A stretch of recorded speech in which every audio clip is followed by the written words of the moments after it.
todos nuestros abogados que nos siguen en la mañana de hoy, lo mismo que a toda la comunidad académica y especialmente a nuestros invitados en el día de hoy, al doctor Jorge Forero Silva. Sí, gracias por acompañarnos en el tema tan polémico también del Código General del Proceso sobre las medidas nominadas e innominadas.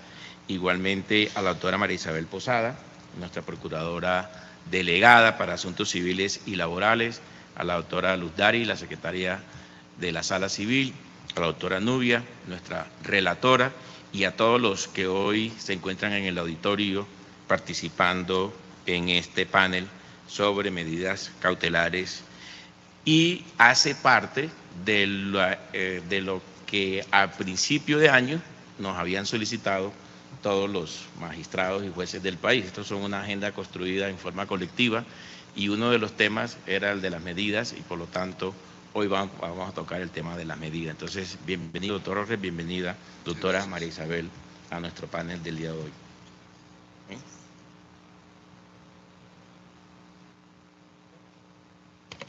Iniciamos entonces presentándoles a la doctora María Isabel Posada, quien a partir de hoy nos estará acompañando en algunos de estos diálogos. Doctora María Isabel, buenos días, bienvenida. Muchísimas gracias, doctor Quiroz, por esta invitación que nos ha hecho para participar en este evento tan importante y que de verdad esperamos seguir acompañándolos. Creo que para la Procuraduría es muy grato estar en estos eventos donde se han discutido temas tan importantes para la comunidad jurídica.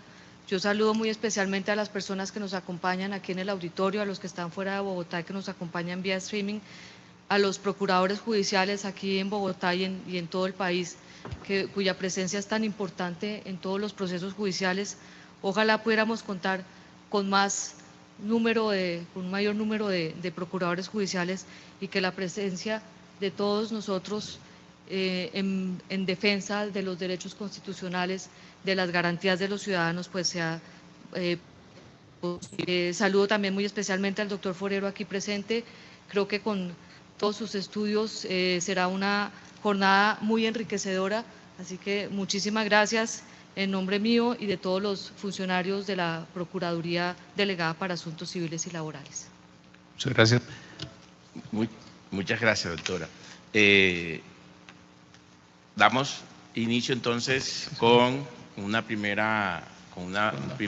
ambiente metodológico, doctor Forero, que siempre arrancamos con estos diálogos, y tiene que ver con una explicación muy sencilla para podernos entrar en este tema que ha generado bastante polémica también, tanto en el ambiente jurisprudencial como en el ambiente académico, sobre todo que fue una solicitud por parte de nuestros tribunales en todo el país al inicio del año cuando quisimos armar la agenda.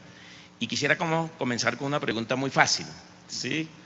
Y es que el Código General del Proceso habla de medidas cautelares nominadas e innominadas, ¿sí? ¿A qué se debe ese nuevo concepto en lo que tiene que ver con los temas de las medidas innominadas? Muy buenos días. Primero, agradezco la invitación del doctor Haroldo Quiroz, quien me ha dicho hace un mes aproximadamente que me acerque para disertar sobre el tema polémico de las medidas cautelares innominadas. Naturalmente, quiero extenderle el saludo al doctor Luis Armando Tolosa, quien está por llegar. El saludo también para la secretaria de la Sala Civil de la Corte, doctora Luz Dari Ortega. Gracias por su presencia, doctora.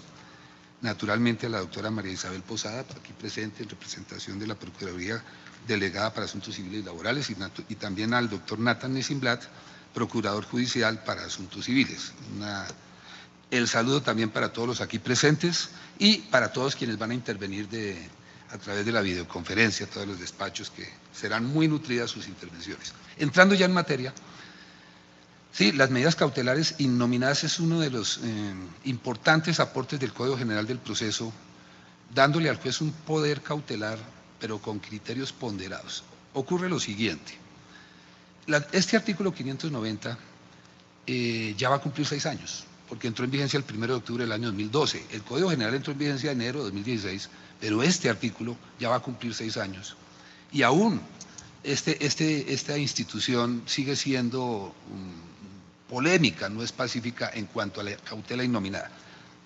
Ocurre lo siguiente: en los procesos declarativos el régimen cautelar ha sido más restrictivo por parte del legislador que en los procesos de ejecución, por obvias razones. Porque en el proceso declarativo, pues el accionante, el demandante, no tiene razón hasta que no se declare su derecho según la actividad probatoria que se desarrolle. Por eso el legislador anteriormente era demasiado limitado en el régimen cautelar para los declarativos. ¿Qué pasó con el artículo 590, que es una norma central, general para los procesos declarativos? Trajo los literales A y B, pero no las cautelares nominales, acciones indemnizatorias también. Traer como aporte para los procesos declarativos la medida cautelar innominada. Sucede que la medida cautelar es nominada, y ahí está la distinción, cuando el legislador ya antepone en su norma qué medida cautelar procede de acuerdo a la pretensión que esté en la demanda. Por eso los literales A y B son muy claros. Si la demanda versa sobre derecho de dominio o cualquier derecho real, ahí está la medida que es: la inscripción de la demanda o el bien sujeto al registro, o el bien litigioso, si se secuestra si no está sometido a registro, y si la acción es indemnizatoria, claramente se dice la inscripción de la demanda sobre cualquier bien.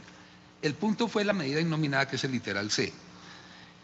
La medida es innominada en cuanto a que el legislador no manifiesta qué medida debe adoptar el juez, por si no sería nominada, sino le autoriza a través de su norma que pueda adoptar la que el juez considere útil, que sea sensata para la efectividad de la pretensión. Y aquí tiene que haber una especie de consonancia o coherencia entre lo pretendido en la demanda con la medida que se decrete, para que la sentencia, lo que yo pretendo que se resida en una sentencia, haga esa pretensión. Pero el juez tiene que observar para que el demandante haya hecho la petición y haya transmitido lo que se llama el fumus boni iuris. Es decir, el demandante tiene que persuadir al accionante desde su demanda que él probablemente tiene la razón. No quiere decir que el juez, cuando la adopte, ya prejuzgó, ¿no? Porque en el caso puede modificar la cautela, sustituirla, levantarla, pero hace un gran avance para permitir que se pueda satisfacer el derecho sustancial, la tutela judicial efectiva, y esto contribuye a la justicia, porque el ciudadano al advertir que el código le entusiasma de acudir al aparato jurisdiccional, pero reitero, siempre y cuando él transmita esa apariencia buena, no se trata de pedirla por solicitarla, tiene que transmitir que él probablemente tiene razón. Las pruebas para poder persuadir al juez que lo que él está reclamando en su acción, en su demanda, puede ser cierta. No se trata de que la demanda sea clara y palpable e impacte, sino que tenga soporte probatorio, porque eso es lo que pueda realmente tener razón. Entonces, hacia eso está. Y el gran avance del código fue generalizarla, porque ya habían experiencias positivas de medidas cautelares innominadas en normas especiales: violencia intrafamiliar, acciones populares, tutelas. En las acciones de competencia desleal ya vienen de atrás medidas cautelares innominadas. En las acciones, en los procesos de reestructuración empresarial, cuando se adelantan acciones simulatorias o de revocación de actos que se llevaron a cabo durante el periodo de sospecha, ya las normas concursales trae previsto que se puedan adoptar medidas innominadas. ¿Qué hizo el código? Pues lo generalizó para todo asunto declarativo, que esa es la regla del 590. Entonces, no solamente se van a tener en cuenta las nominadas que ya venían de atrás, porque eso no es novedad del código, sino que para cualquier demanda con pretensión declarativa, sea cual fuere la pretensión, pero de naturaleza declarativa, pueda el juez, claro, previa petición y caución, porque hay que prestar una caución también antes, adoptar la medida que encuentre útil y razonable sin que se someta a la que pidió la parte demandante, porque la norma claramente dice el juez se puede apartar. Ese es el poder que tiene el juez. Y en el camino gobernar la cautela. Él la gobierna, la administra, porque claramente puede sustituirla, levantarla, según como el proceso se vaya desenvolviendo en el transcurrir del tiempo. Hace eso están las medidas. Usted, que participó muy activamente en la redacción de ese Código General del Proceso, Este tema tan novedoso de las medidas inminadas, ¿las trajeron de alguna parte del derecho comparado? Más o menos cómo funciona en el derecho comparado, con el objeto de poder ilustrar a todos nuestros jueces y magistrados y toda la academia en lo que tiene que ver con ellas. Sí, indudablemente que se hicieron análisis en otros esquemas, no solamente las cautelas nominadas, sino otras instituciones que se adoptaron en el estatuto, como el proceso monitorio y otras, se miraron experiencias de otros países. Aquí particularmente en Alemania se ha venido de tiempo atrás adoptando este régimen cautelar innominado.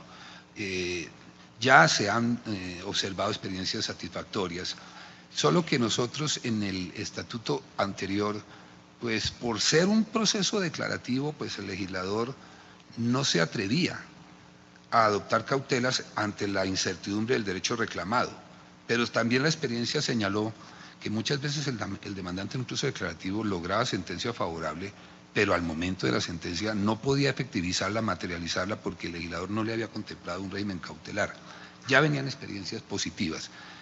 En los procesos declarativos las medidas cautelares han venido poco a poco fortaleciéndose, porque hay que observar no solamente el riesgo del perjuicio que pueda generársele al demandado, sino también si el demandante puede o no. El juez tiene que mirar los dos extremos ante la incertidumbre del derecho, pero de una manera proporcionada, razonable y equilibrada.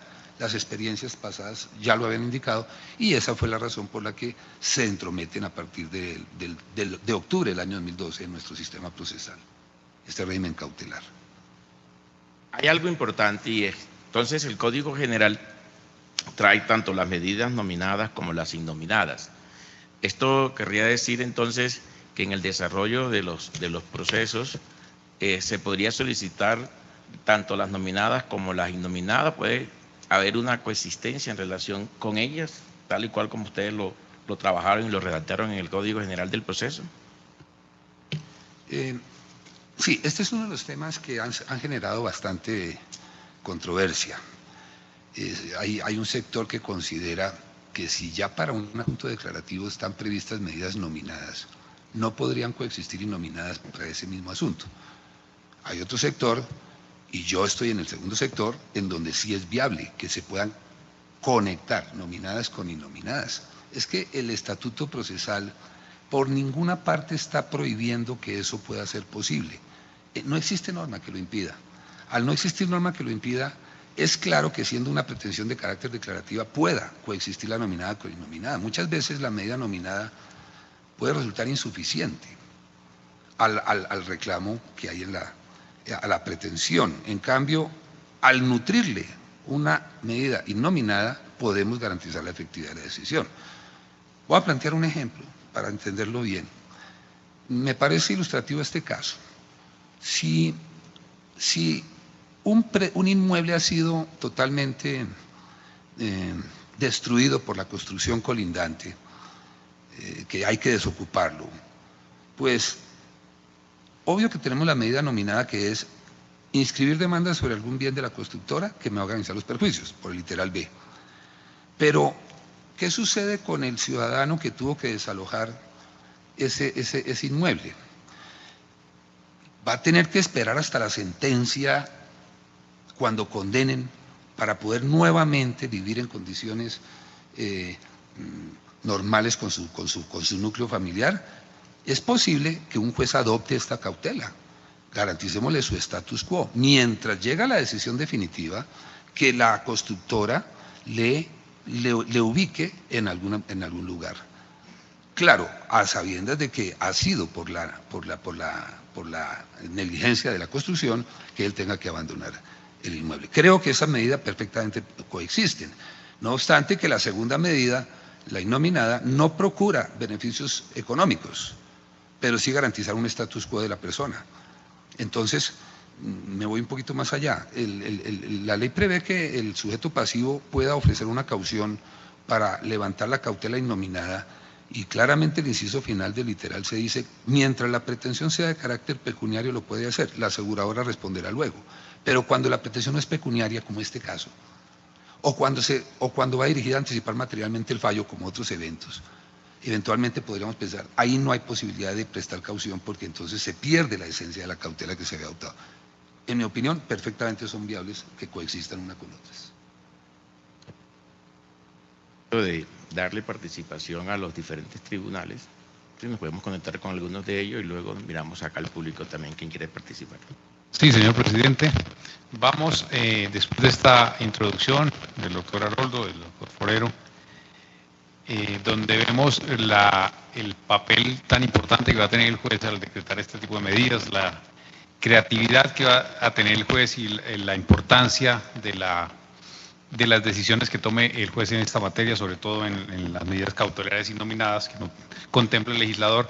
Vámonos a la ciudad de Pasto con la doctora Adriana Castillo Silva, presidente del tribunal y magistrada de la Sala Civil Familia, para que nos cuente qué experiencias, inquietudes o comentarios tiene para compartir en este diálogo sobre medidas cautelares. Doctora Castillo, buenos días, la escuchamos. Buenos días, doctor Haroldo, doctor Jorge, doctora Cristina.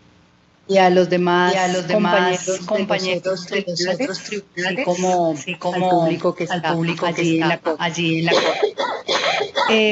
Realmente a nosotros nos parece que es muy importante.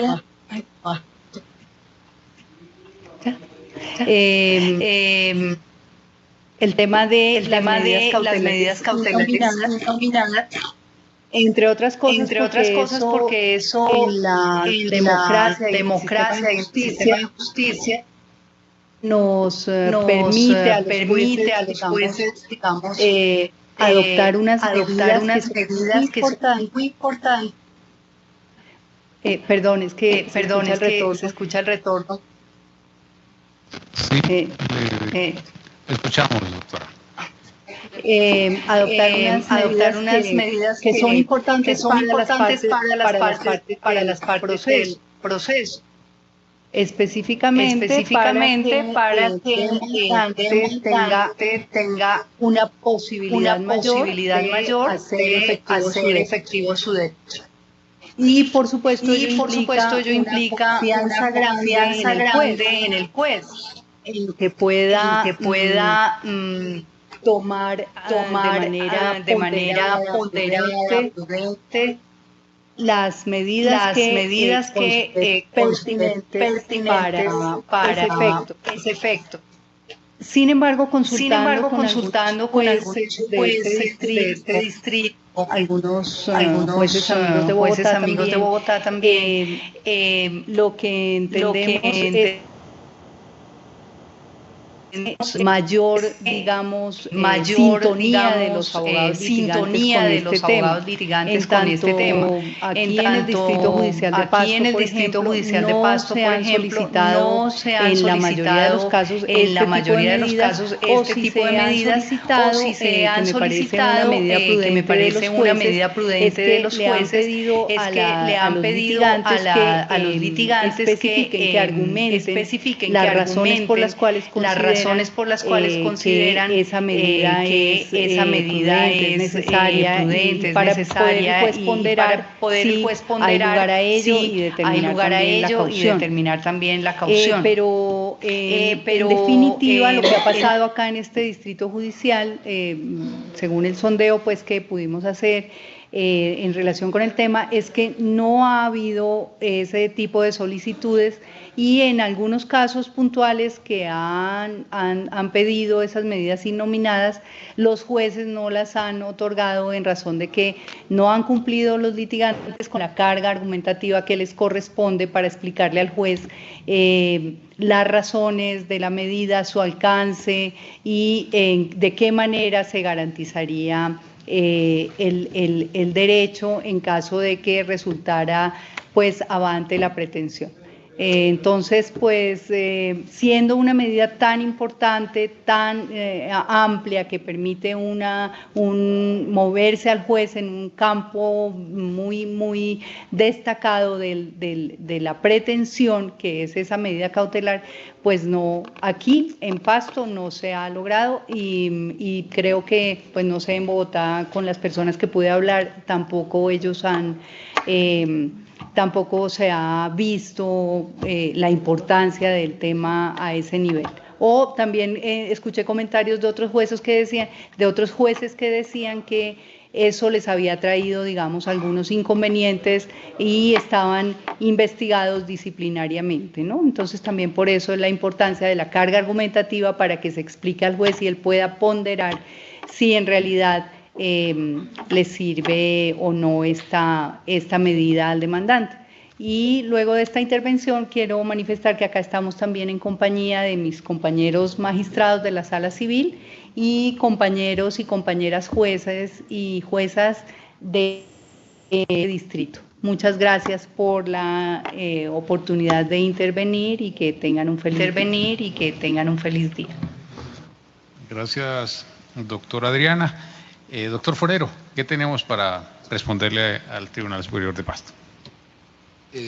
Doctora Adriana Castillo, ante todo un saludo y gracias por su aporte a su manifestación. Indudablemente que para que pueda generarse y encontrar la bondad de la medida cautelar innominada, el accionante debe cumplir una tarea muy importante, es decir, él tiene que transmitir la apariencia de buen derecho al juez.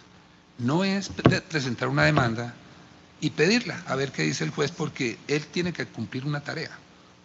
¿Dónde está el fundum? ¿Dónde está la verosimilitud del derecho?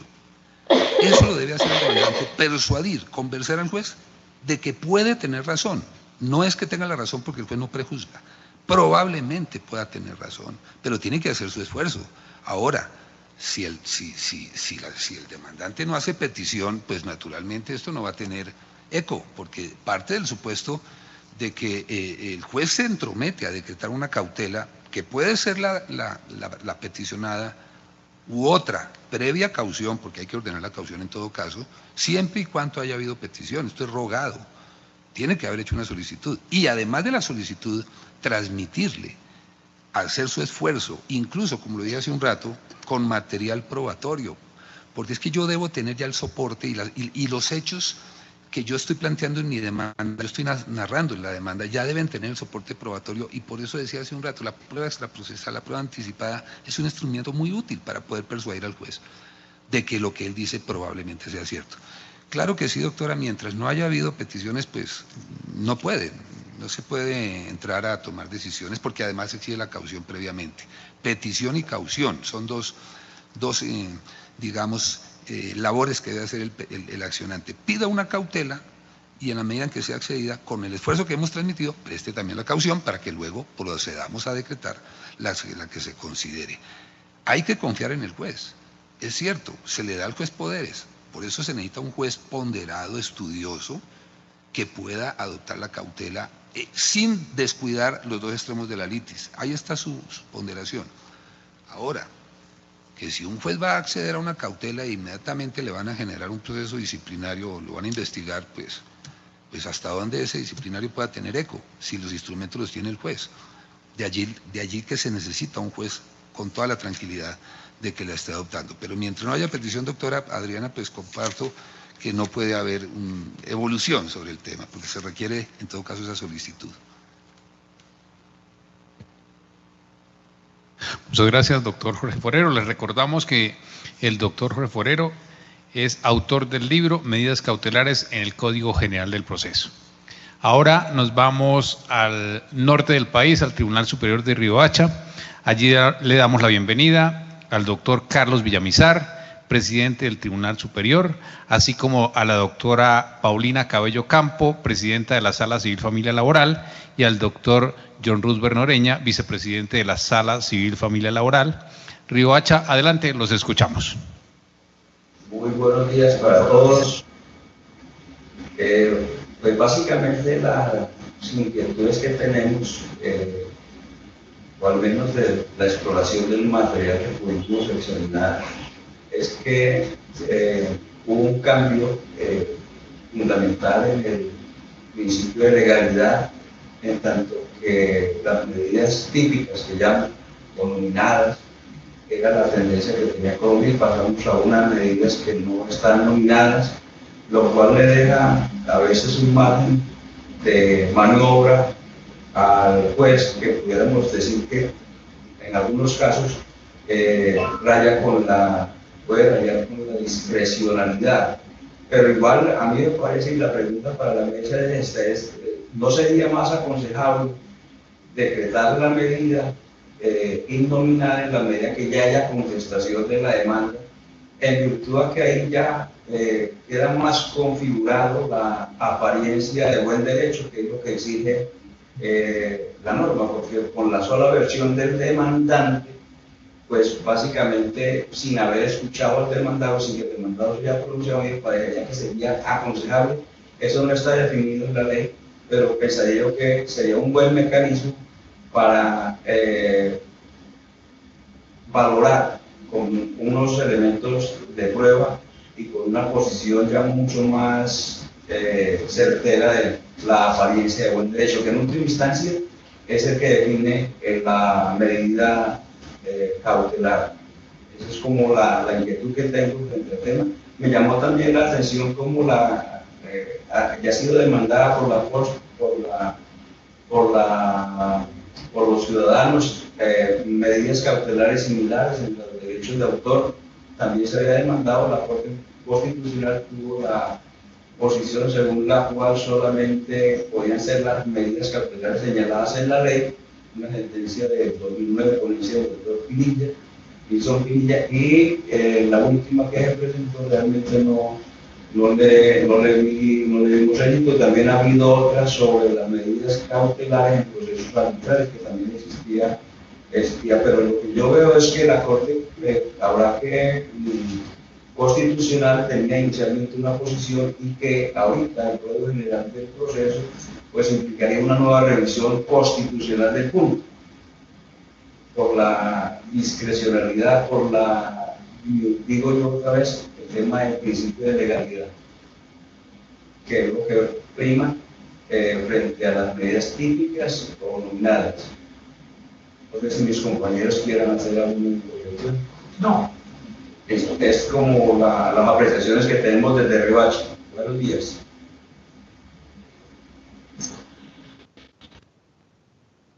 De Riohacha, doctor Forero, ¿qué tenemos para responderles? Buenos días, saludo al doctor Carlos Villamizar, quien ha hecho la intervención en representación de sus magistrados que lo acompañan. Sobre su inquietud en la que ustedes consideran que era mejor que la medida cautelar innominada el juez se pronunciara una vez notificado el demandado. Esa regla está prevista en el CEPACA. En el CEPACA sí, para que se adopte la medida innominada, sí se requiere que previamente haya sido notificado, pero es que los intereses ya son diferentes a los intereses que están en asuntos entre particulares. Pueden haber casos en donde si notificamos al demandado antes de que el juez adopte la cautela, resulte de pronto ilusa, porque ya el demandado está enterado. De allí la importancia de que como medida preventiva, precautelativa, se acceda sin haber sido notificado aún el demandado para garantizar la posible sentencia a favor si es que llega a ser favorable, porque en ocasiones, no siempre, claro, pero en ocasiones, pues resulta que puede quedar burlada la intención del accionante, no obstante haber transmitido su apariencia de buen derecho desde el principio, con todo su esfuerzo, para que tengamos que esperar la notificación al demandado, donde hay intereses particulares en juego, y él alcance de alguna manera a evitar la cautela que la parte podría haber, teniendo la apariencia de buen derecho. Lo que sucede es clarísimo, que sí es cierto que el juez consideró de entrada que podía tener razón. En el camino, pues para eso está el inciso tercero del literal C, donde se le permite que el juez, ya sin petición, a manera oficiosa, gobierne la cautela y pueda modificarla sin tener que haber solicitud de nadie. Hay una caución previa, acuérdense, que esa caución va a garantizar eventuales perjuicios que haya podido ocasionar. Entonces, el criterio aquí lo conveniente era no haber notificado al demandado, porque en ocasiones vamos a resultar entonces con medidas que a la postre no se pudieron materializar. Era preferible cautelar antes de notificar, y ya después de notificado, esa apariencia de buen derecho pudo desvanecerse según la postura que el demandado traiga en su contestación, y al desvanecerse el juez ya podrá modificarla, sustituirla e incluso levantarla. o puede incluso mejorar el monto de la caución, si la quiere conservar. Esa caución, pensando que pueda tener razón. En el camino ya esa posibilidad de éxito no se ve tan clara. Tampoco descartarla, pero no la veo tan clara. Puede un juez, me parece que esa es una forma, subirle el monto de la caución que inicialmente había ordenado, si quiere que se la conserven. De lo contrario, se la podremos levantar. Creo que era más conveniente en estos procesos civiles hacerla sin haber notificado. Yo creo que ahí el juez en el camino va advirtiendo si debe hacer ajustes, modelarla o no. Eso es lo que yo pienso al respecto.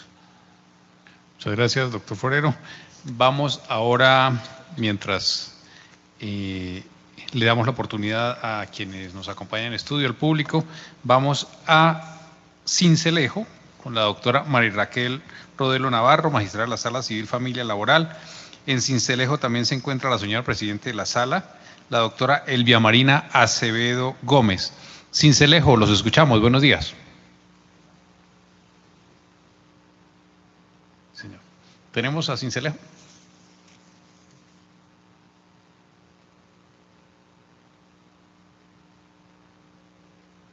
Sincelejo, ¿los oímos?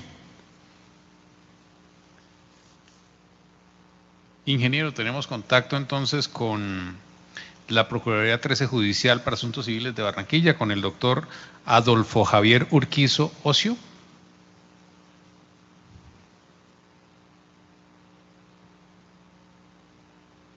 Tenemos una pregunta en el público, entonces, bienvenidos.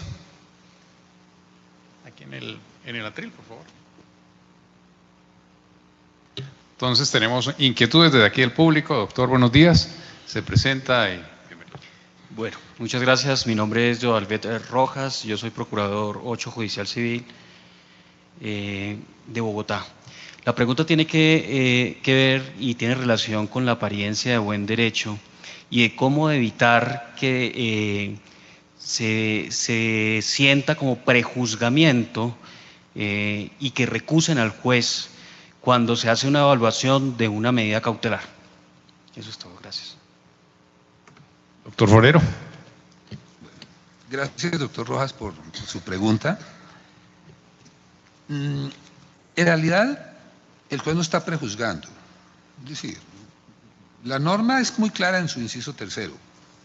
La apariencia de buen derecho la debe transmitir el demandante. Él tiene que hacer todo un esfuerzo. Es decir, que el juez, de la lectura de la demanda, piense que puede tener razón. Recordemos que hay unos estándares en cuanto a la finalidad de probarle a un juez. La idea del demandante, cuando transmite apariencia de buen derecho, es que ya se supere la ignorancia y duda en el juez si puede o no tener razón, sino que llegue al estado de probabilidad. Recordemos que entre probabilidad y certeza hay un camino que recorrer. El juez está pensando en ese momento que puede tener la razón. No está pensando que estoy seguro que tiene la razón porque ya es una certeza. Puede tener razón. Entonces el reto del demandante es llevarlo al estado de probabilidad. Esa es la apariencia de buen derecho. Transmita legitimación, interés. El interés es los motivos, que hayan verdaderas razones que lo llevan a demandar, que yo soy el titular del derecho. Transmítale eso, legitimación de la causa, que mi sujeto pasivo es quien realmente me tiene que responder. Los presupuestos materiales, que son aquellos que generan el éxito de una pretensión, pero que el juez llegue al estado de probabilidad, no de certeza, porque necesitamos escuchar también al demandado, y logramos cautelar, decretamos la cautela. Claramente dice el inciso tercero, que una vez el juez ya ha decretado por primera vez la medida cautelar, claramente hay una redacción allí que dice, el juez podrá, de oficio, o a petición de parte, si la parte se lo insinúa, mire juez, el señor no tiene la razón, o de oficio, modificarla, sustituirla e incluso levantarla. Creo que esa redacción le permite al juez que no se sienta comprometido con la decisión. Él en el camino gobierna esto. De lo contrario, pues, yo creo que lo debemos tener en cuenta es que el juez no está convencido, creo que puede tener razón, pero de ahí al convencimiento hay un terreno todavía que recorrer. Entonces, si él considera que no era cierto, pues modifíquela, pero creo que ahí es donde necesitamos al juez, como lo hemos dicho, un juez bien estudioso del tema, donde siempre mire los extremos de la litis y que no le dé temor. Ahora, eso no genera una recusación, porque es que el juez está pensando que puede tener razón, pero se manifiesta a través de una medida cautelar sin transmitir lo que él está pensando, a través de la cautela. Mañana veremos cómo resolveremos ese proceso. Pero creo que allí es donde a veces surge el temor. Su pregunta es muy clara, que puede haber ese temor del juez de que se sienta recusado, pero yo creo que esa causal de recusación no le va a prosperar. Esa es mi opinión. Gracias, doctor Forero. Muchas inquietudes sobre este tema. Vamos a darle la palabra al Tribunal Superior de Santa Rosa de Viterbo, a la doctora Gloria Inés Linares, para que continuemos enriqueciendo este diálogo. Doctora Linares, buenos días, la escuchamos. Buenos días a todos los participantes del foro. Muchísimas gracias a la Corte Suprema de Justicia por habernos invitado, a los compañeros que están en los otros tribunales, a los procuradores y al público en general. Pues realmente nosotros pretendemos es generar inquietudes porque hemos tenido algunos casos en relación con la práctica de medidas innominadas, medidas cautelares. Sobre este punto, entonces, nosotros tuvimos problemas, hemos tenido problemas, por ejemplo, en procesos de derechos de autor. El artículo 589 del Código General del Proceso dice que en los asuntos relacionados con violaciones a la propiedad intelectual, la competencia del leal y los demás que expresamente tengan ley especial que permita la práctica de medidas cautelares extraprocesales, estas podrán solicitarse, decretarse y practicarse en el curso de una prueba extraprocesal. Ocurre que aquí evidentemente eso pasó y entonces en un proceso de derechos de autor pidieron prueba extraprocesal y se vinieron con una serie de medidas cautelares innominadas como 10. El tema es que la norma habla de la ley especial y al hablar de la ley especial entonces tenemos que acudir a la ley especial, que es lo que regula derechos de autor, y entonces vamos a la ley 23 del 82 y porque no está derogada, no fue derogada, y a la decisión 351 del régimen de la Comunidad Andina, que son las leyes especiales que regulan derechos de autor. Esta última, que además es de aplicación directa porque es preferente y hace parte del bloque de constitucionalidad, y vemos qué desarrollan ellas en materia de medidas cautelares. Y en materia de medidas cautelares, la ley 23 pareciera como se redactó, pese a que ese es del año 82, como decía el doctor, el camino es como llegar a gobernar la tutela. Entonces en la ley 23 del 82 pareciera que sí se permiten las medidas cautelares extraprocesales porque dice a prevención, el juez podrá, no sé cuántas, lo dice así. Entonces automáticamente uno dice sí, estamos en presencia de lo que dice el 589 y es que la ley especial permite la práctica de las medidas cautelares extraprocesales. El tema es que en esa ley especial las medidas cautelares extraprocesales están regladas tanto en la decisión 351 régimen de Comunidad Andina como en la ley 23 del 82 y no están contempladas las innominadas. Es decir, en la ley 23 del 82 se contempla, por ejemplo, el secuestro preventivo de la obra producida, del producido de la venta y ya. Y en cambio en la decisión, en el artículo 56 de la decisión 351, la incautación, el embargo, el decomiso y el secuestro preventivo y no más. No se contemplan las innominadas. ¿Qué ocurre? Que se va a la prueba extraprocesal y se piden las innominadas, pero la ley especial no las contempla. Y en cambio el código sí nos lleva a mirar la ley especial para la práctica de estas medidas cautelares extraprocesales. La pregunta de nosotros es sencilla. En esos trámites especiales donde hay ley especial que contempla una limitación en las medidas, ¿se pueden practicar medidas innominadas cuando se piden con toda la argumentación? De hecho, para anticiparles el caso, el juez las decretó. De las 15 que pidieron en unos derechos de autor por unas obras, por unos edificios, se decretaron 10. La pregunta es, ¿estamos limitados a las que diga la ley especial o podemos acudir a la 590? ¿A la interpretación de la norma posterior o de la ley especial? Es más o menos sobre esa inquietud que quisiéramos conocer alguna respuesta, doctor. Muchas gracias, doctora Gloria. Responde el doctor Jorge Forero Silva. Bueno, doctora, ante todo un saludo. Indudablemente que las normas especiales, leyes especiales como artículos que consagran medidas nominadas ya para determinados asuntos, como el caso de los derechos de autor y otros, hace un rato mi punto de vista es que pueden las nominadas coexistir con innominadas.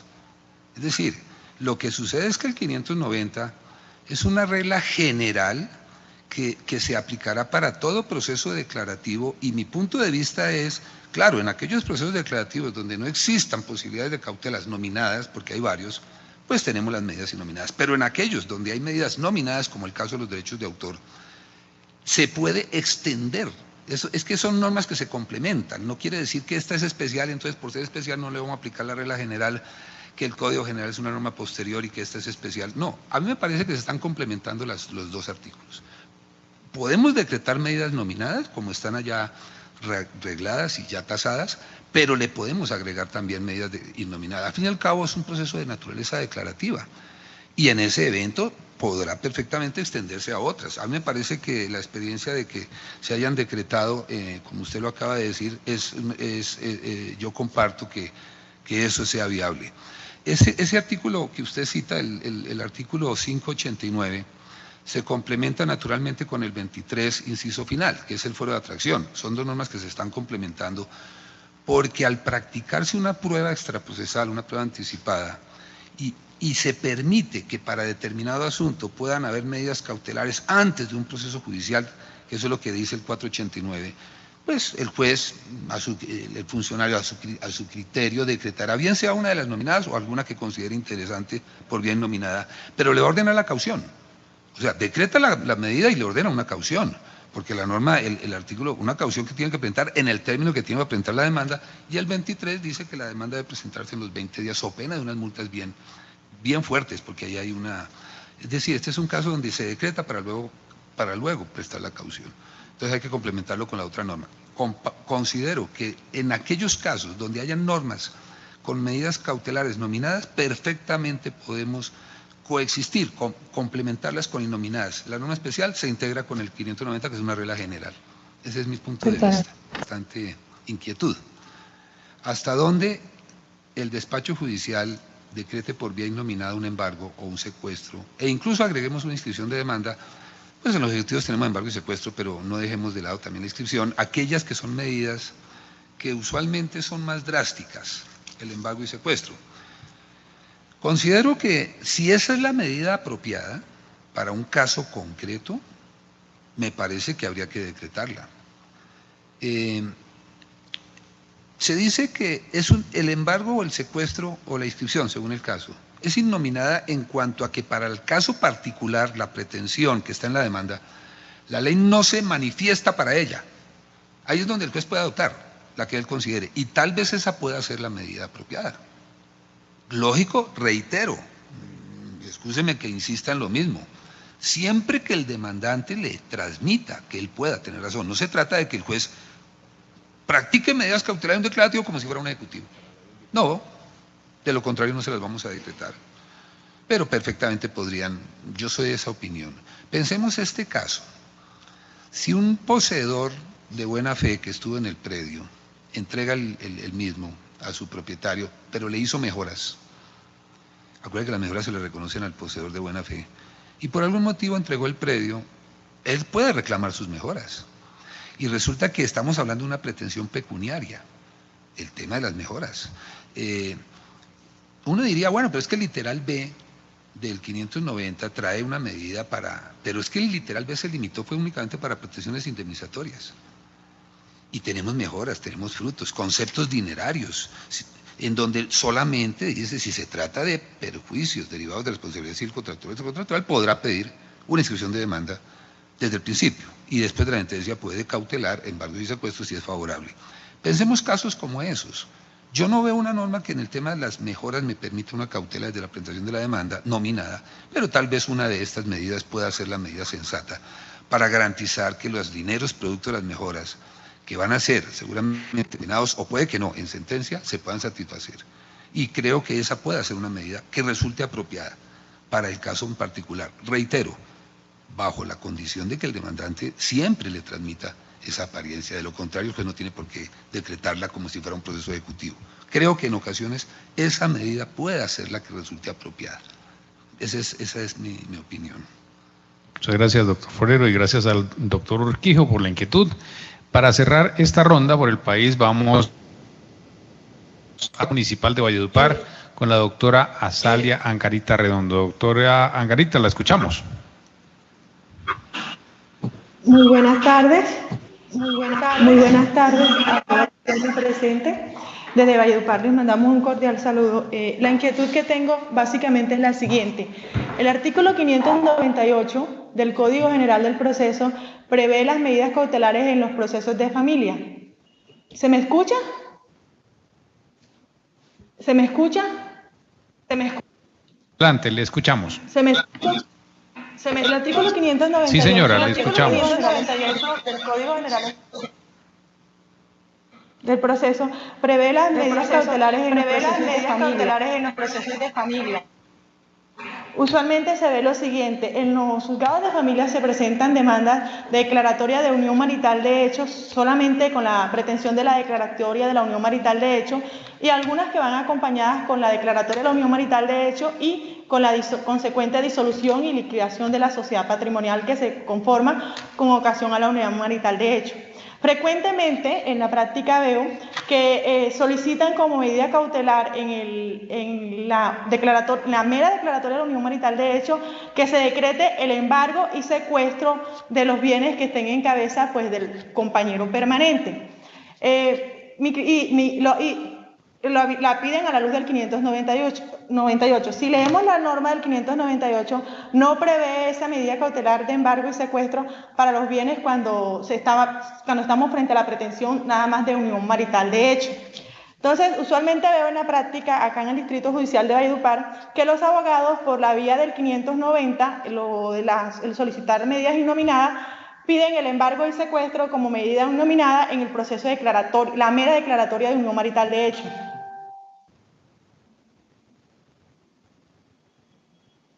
Muchas gracias, doctora Angarita. ¿Se me escuchó?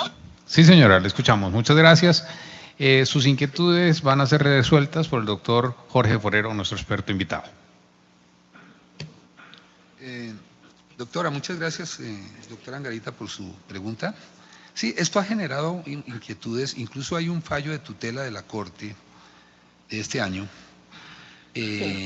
donde, es vía tutela de la Sala Civil, consideró que para los procesos de declaratoria de existencia de unión marital de hecho, no proceden las medidas que están previstas en el 598, que es el embargo y secuestro de bienes, en este caso, que se encuentren en cabeza del compañero, pero que sean bienes patrimoniales. Dice la sentencia que al fin y al cabo aquí hay una incertidumbre, a diferencia del proceso de divorcio, porque es claro que existe el vínculo matrimonial, mientras que aquí hay una incertidumbre de si en realidad hay o no la unión marital.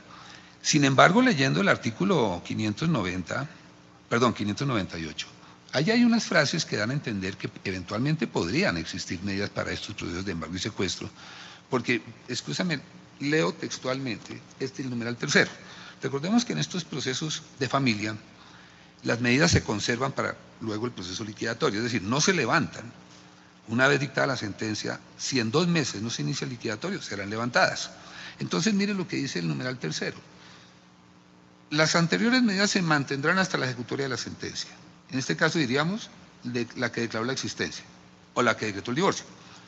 Pero si a consecuencia de esta fuera necesario liquidar la sociedad conyugal o patrimonial, pues entonces uno diría, ¿y cuál es la patrimonial?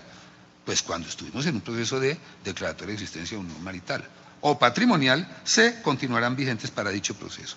Me parece que aquí lo que sucedió es que al no taxativizar dentro de esos procesos de familia que están en el 598, al no haber incluido, porque están taxativizados, al no haber estar incluido y declaratoria de existencia de unión marital de hecho, ha generado la inquietud. Pero es que leyendo la redacción del artículo da a entender que yo he podido cautelar bienes que se van a conservar para el proceso liquidatorio cuando vamos a liquidar la sociedad patrimonial, de donde se entiende entonces se haya practicado. Me parece que esa omisión de no haber mencionado ese proceso genera la discusión. Indudablemente que aquí no hay ningún problema que para esos procesos de declaratoria de existencia de unión marital aplica el literal A del 590. Eso sí no tiene discusión, porque es un proceso donde se reclama derecho de dominio cuando se trata de una pretensión distinta. ¿La pretensión cuál es? Que declara la existencia. Pero consecuencia de ello es que yo quiero cautelar, pero allí está previsto es la inscripción de la demanda sobre los bienes que estén sometidos a registro o el secuestro cuando se trate de bienes no sometidos a registro, con una caución que hay que prestar, mientras que en el 598 son más efectivas el embargo y secuestro, porque ya es una regla más general, sin caución. El 598 no está exigiendo la caución. Eso ha generado la discusión. Yo soy del punto de vista que debería proceder. Sin embargo, hay una sentencia ya de tutela. A mí me parece que una buena demanda de que se declare exequible la norma condicionada a que se incluyan procesos puede solucionar todo este asunto. Es mi punto de vista frente a la inquietud. Muchas gracias, doctor. Muchas gracias, doctor. Listo. Buenos días, por favor, una... Santa Rosa, ¿alcanzamos para una réplica de Santa Rosa, doctor Haroldo? Muy bien. Era una inquietud al doctor Forero en relación con el tema del fuero de atracción, que justamente el inciso segundo del artículo 23 dice que las medidas cautelares extraprocesales se deben tramitar por el juez competente, pero la ley especial dice algo absolutamente distinto. Concretamente señala que cualquier juez, el juez municipal del circuito del lugar del espectáculo, aun cuando no sea competente para conocer el juicio, podrá practicarlas. Eso también nos generó problemas acá. Pues no vamos a hablar del resultado de los trámites, pero digamos que son inquietudes que surgen a lo largo de la práctica judicial. Entonces, esa pregunta ya que citó el 23 el doctor.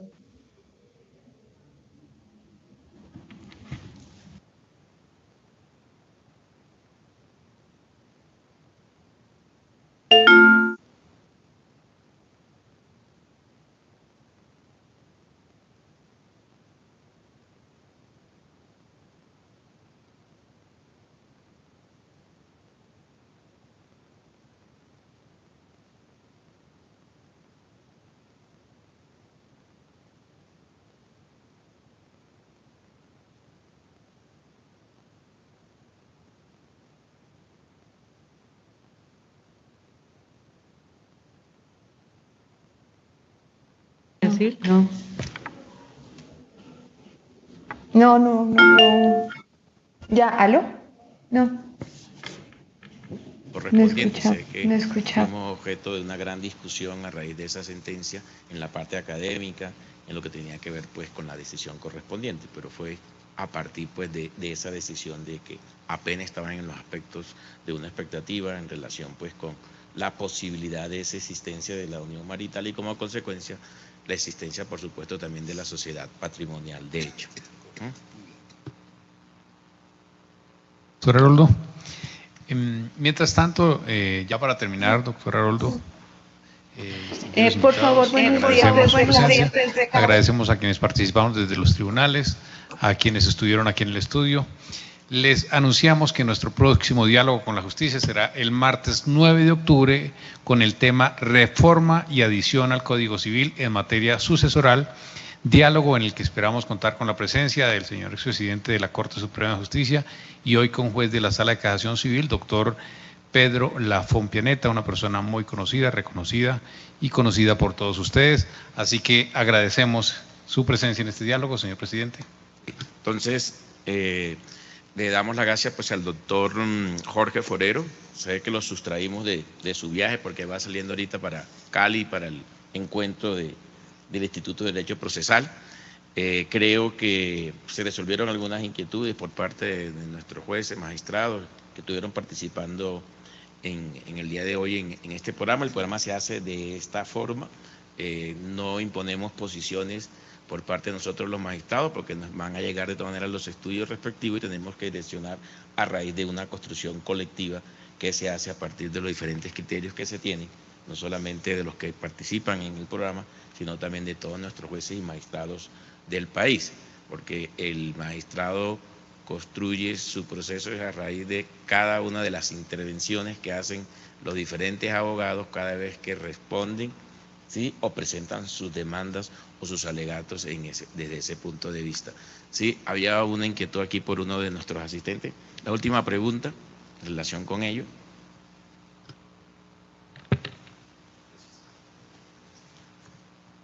Doctores, buenos días. Soy Mario Fernando González, profesional especializado grado 33 al servicio del doctor Haroldo. Doctor Forero, son varios cuestionamientos. Voy a intentar simplificarlos de la mejor manera posible. Lo primero que es claro es que el tema del literal C del artículo 590 generó en la jurisdicción es un temor de los funcionarios, porque el funcionario está acostumbrado a que el código le dispone algo y eso es lo que hace. Cuando le dan un campo de acción hay temor. Entonces la lectura que se dio inicialmente desde el 2012 que entró a regir la norma es que frente a lo que estaba claramente legislado no se hacía excepción alguna. ¿Qué quiero decir frente a eso? Si la norma me decía que si se estaba discutiendo sobre el derecho de dominio, el juez lo que decía es que en este proceso lo único aplicable es el literal A, nada más. Yo no me salgo del A y entonces si me piden alguna medida que no esté contemplada dentro del A, como se está discutiendo es el derecho de dominio, yo le digo que no procede. Entonces digamos que bajo ese discurso pasa igual con el literal B, pero entonces bajo ese discurso se estaba dejando de lado la aplicación del literal C.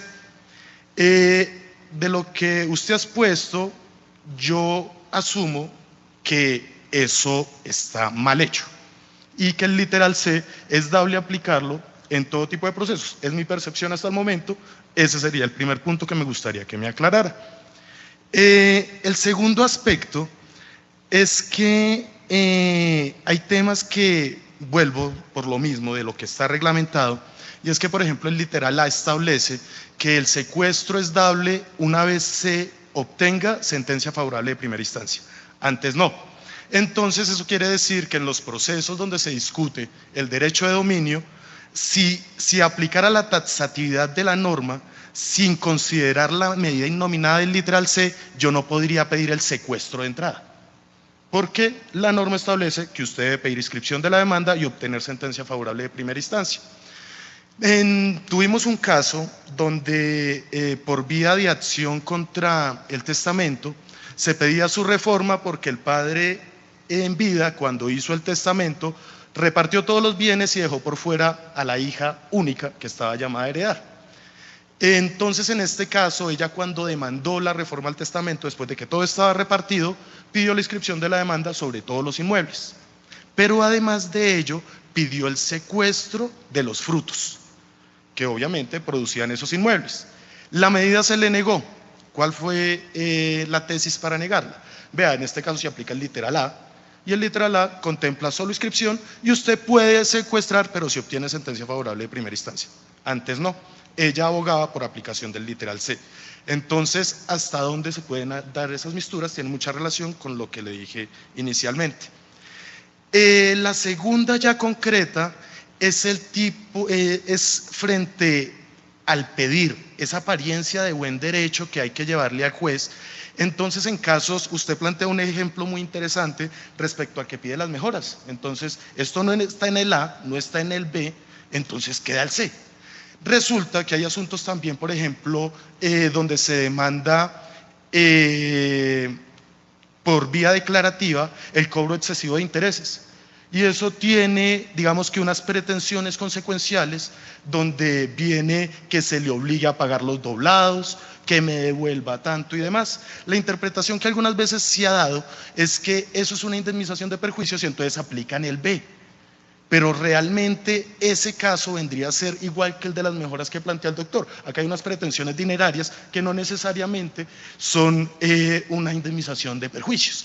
Entonces, en esos casos, si al juez llegan y le piden en un proceso como ese, el de las mejoras o el de la regulación de intereses, por literal B, ¿hasta dónde puede el juez, que sería lo lógico, proceder a aplicar el C a pesar de que no es la petición de la parte? Digamos que acá se daría un poco la aplicación de cuando el juez debe adecuar el proceso al que corresponde y hasta dónde dentro de su concepción eso sería procedente a través de vía interpretativa. Básicamente esos serían mis cuestionamientos. Muchas gracias, doctor Forero. Bueno, doctor González, muchas gracias por sus inquietudes. Son tres básicamente, voy a referirme en el mismo orden. En la primera, cuando dice que el literal se aplica para todo tipo de proceso, sí, es cierto, pero que sea declarativo. ¿cierto? Creo que sabíamos que no ejecutivos, ni liquidatorios, porque el 590 hace referencia a medidas en procesos declarativos. Cualquier pretensión de naturaleza declarativa le aplicamos el literal C. Ya las nominadas siempre han sido pacíficas, las medidas nominadas nunca han tenido discusión, el juez se ata a la norma, queda atado al imperio de la norma. Si la pretensión encaja en el A o el B, es pacífico, que ya venían del código anterior, en el 690, Código de Procedimiento Civil. El tema que ha generado la discusión en las nominadas es el monto de la caución. Hasta dónde la caución estuvo bien o mal. El monto de la caución. ¿Qué debe hacer un juez allí? Cuando es nominada, no hay discusión, la medida hay que decretarla. Sí, pero en esos procesos también tiene que verificar la apariencia del buen derecho. Pero la apariencia del buen derecho la va a analizar es para ver cuál es el monto de la caución que le va a asignar. Porque es que el código trae un parámetro del 20% que puede subir o puede disminuirlo. Ahí está la discusión. La pasividad no está en decretarla, sino cuál va a ser el monto de la caución, y eso tendría incluso hasta apelación, porque el 321 numeral octavo trae la posibilidad. Pero la innominada es la que ha generado verdaderamente más discusión por la novedad que se ha traído para generalizarla a todo proceso declarativo. En cuanto a la posibilidad del secuestro, cuando usted hace referencia al literal A, sí es cierto que si se trata de bienes sometidos a registro y cuya pretensión versa sobre dominio, desde la presentación de la demanda no puede haber secuestro sin inscripción de demanda, a menos que se trate de bienes no sometidos a registro cuya pretensión sea el dominio, que ya el secuestro viene desde la presentación de la demanda.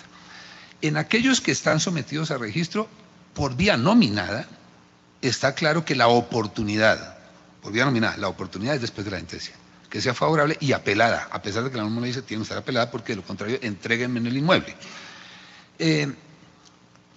Yo considero que yo podría, según las particularidades del caso, podríamos pensar en que ese inmueble se pudiese secuestrar antes de la sentencia que se profiera, y yo la anticipo desde el principio, desde la instancia primera, porque es nominada desde la sentencia, ahí está claro. Pero yo podría eventualmente lograr un secuestro del predio si es necesario, por la necesidad. Pensemos, el inmueble lo abandonó el demandado. Si el inmueble no está abandonado, tenemos el grave riesgo de que alguien lo ocupe, y cuando vamos a secuestrar más adelante, me hacen la oposición por ser un poseedor.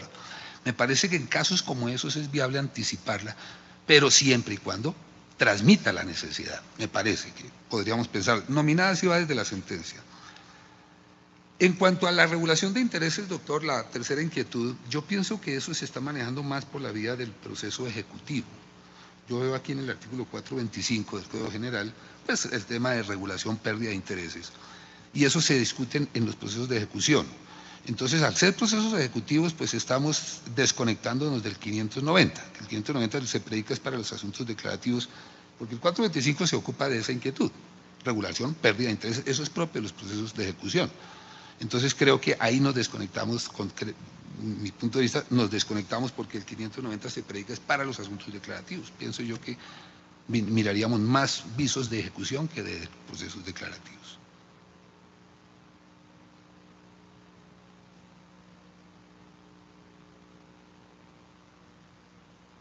Caldo Jonathan, miren, me escribió que... Ya, devolución. Ya entiendo. De acuerdo, ya entiendo. Sí, bajo ya esa aclaración podríamos mirarlo como declarar. De acuerdo, doctor. Eventualmente miraríamos si hay necesidad o no de cautelar por esas vías mucho más agresivas que otras. Correcto. Bien, muchas gracias, doctor Forero. Doctora María Isabel Posada, esperamos que estos diálogos sean el primero de muchos. Nos complace haberla tenido aquí hoy. ¿Pero para qué? Pues muchísimas gracias, doctor Quirós, por permitirnos estos momentos de reflexión, por permitirnos estos momentos de capacitación y de conocer tantas experiencias y de permitirnos compartir los conocimientos como lo han hecho aquí el doctor Forero y como lo han hecho los magistrados a través de las diferentes ciudades del país. De verdad que estos eventos son muy importantes, nos permiten pensar, a veces un poco alejarnos del día a día, pero son muy útiles y no podemos olvidar lo importante que es para los abogados mantenernos actualizados, permitirnos reflexionar y lograr así una mejor justicia en este país. Doctor Quiroz, muchísimas gracias por su invitación y que nos sigan invitando. Muchas gracias, doctora Isabel Posada, Procuradora Delegada para Asuntos Civiles y Laborales. Doctor Forero, ¿algo más? No, simplemente agradecer la invitación al doctor Haroldo Quiroz y las intervenciones de todos quienes participaron. Confiemos en que esta institución de la cautela innominada podamos irla sociabilizando. No es fácil, el temor del juez, el tema, todo lo que hemos venido hablando, pero ya son 6 años que llevamos con esta norma reglada y las experiencias todavía no se han podido observar. Confiemos en que podamos sociabilizarla y poderla enmarcar de una mejor manera. Muchas gracias, doctor, por la invitación y también a la doctora por su asistencia y naturalmente a todos ustedes. Gracias, doctor Forero. Doctor Haroldo. Sí, muchísimas gracias a todos los asistentes aquí hoy en el auditorio, igualmente a todos nuestros magistrados del país, nuestros jueces, a la comunidad académica y especialmente al doctor Jorge Forero, quien participó en la redacción del Código General del Proceso y especialmente en este título que tiene que ver con las medidas cautelarias nominadas e innominadas, a la doctora María Isabel Posada, que desde ahora pues queda invitada a estos diálogos, hace parte de un proceso constructivo, como lo manifestamos al comienzo, y esperamos que lo van a participar dentro de un mes que volvamos a encontrarnos nuevamente. Muchísimas gracias a todos ustedes. Gracias, doctor Haroldo, a usted, a la doctora María Isabel, al doctor Forero, a todos ustedes que participaron en este diálogo. Los esperamos nuevamente entonces el 9 de octubre a las 11 de la mañana con un nuevo diálogo sobre reforma y adición al Código Civil en materia sucesoral. Buenos días y muchas gracias.